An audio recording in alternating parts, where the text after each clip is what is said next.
我試過嘅，有個同性戀嘅親友想揾我，即係佢同非人嘅關係，咁然後佢就係 X 嚟嘅咁樣樣，然後我問我嗰個花牌應該點寫啊？咁你睇下佢哋屋企得唔得？得嘅話寫至愛，唔得嘅咪宜兄或者宜弟咯。係啦，咁就呢啲忌諱詞，我哋係會準備一堆嘅。係啊。好多謝陳欣去講一講，其實我哋有好多呢啲細嘅呢個部分，即係唔好睇少，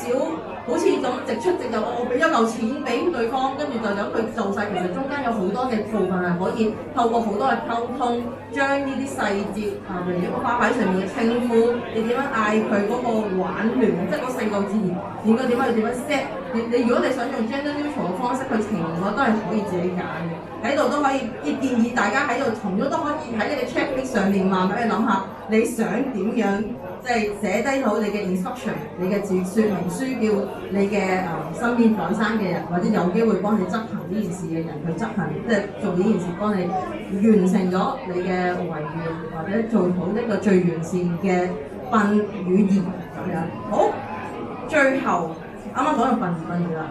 咁殯儀館就一定係要牽涉下啦嚇。咁九龍殯儀館我相信都好多人會經過或者 at least 聽過㗎啦嚇。作為即係一個路人甲咧，我都不得要承認一樣嘢就係我一路咧喺我未接觸花園之前，我都係以為殯儀館係純粹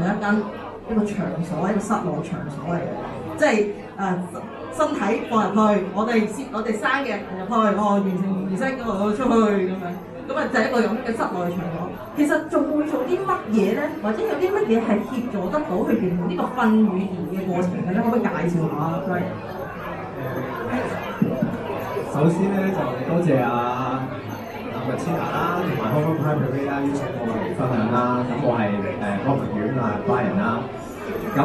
我想 clarify 下，其實殯儀館就唔係身後公園嘅啫，即係如果用2次元分法咧，就有啲籠統啦。因為其實咧，現代嘅殯儀館咧，其實佢喺生前咧都有好多嘅工作嘅，包括咧同行嘅合作啦，我哋有好多生前規劃嘅服務啦，都會有提供嘅，包括頭先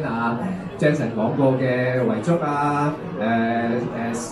持久授權書啊，同埋呢個御旨要指示等等。咁亦都包括啲喪禮自主嘅規劃安排咧，其實我哋都有去幫一啲嘅朋友咧去處理嘅。咁所以話頭先講嘅問題，其實係某種程度咧喺生前已經可以處理咗啦，好似Jensen 咁講，包括頭先 Martina 提過嘅一啲喪禮嘅內容安排啊，其實都可以 pencil down 喺嗰個生前嘅契約入邊，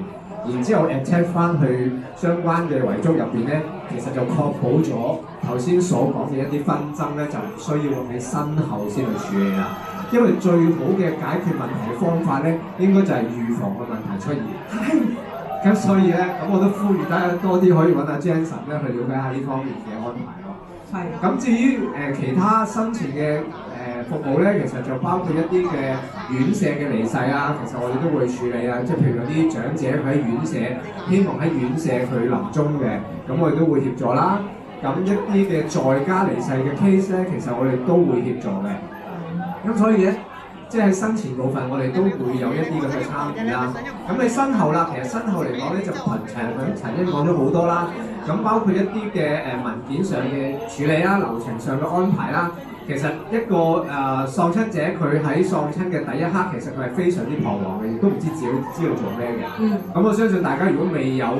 曾經經歷過嘅，我問個好簡單嘅問題就係：當你一個親友佢離世嘅時候，你第一時間會做啲咩咧？咁我相信咧，大部分嘅朋友咧都未必答得到嘅。咁我哋就會喺呢一個部分開始切入啦，協助呢個朋友，佢唔需要處理啲咁繁複嘅政府嘅文件啦，又或者流程嘅安排啦，佢可以安心去照顧翻佢身邊需要照顧嘅人。咁就係其中我哋一個好重要嘅角色啦嘅服務啦。咁第二咧就係即係一啲遺體嘅接送同埋遺體儀容嘅處理啦。咁如果對應翻即係 LGBTQ 嘅群體咧，咁其實我哋還原翻佢原本想要嘅，做翻自己呢個目標咧，其實好重要嘅。咁所以喺遺體嗰個接送同埋佢嘅處理上咧，我哋都希望盡量配合翻呢件事咯。咁所以當中好多時牽涉到一啲嘅溝通啦，同埋平衡嘅。即係好似頭先阿麥天能講定係阿陳欣講啦，咁如果中間有啲 conflict，譬如家屬同個 partners 佢有 conflict 嘅時候，咁我哋其實都扮演一個角色去協調雙方咯，盡量令到佢哋有一個中間方案，大家都可以接受咯。呢度已經係。sorry，咁第三咧就即係最 key 我哋最傳統嘅嘢啦，就係個儀式本身嘅安排同埋嗰個靈堂嘅佈置啊等等。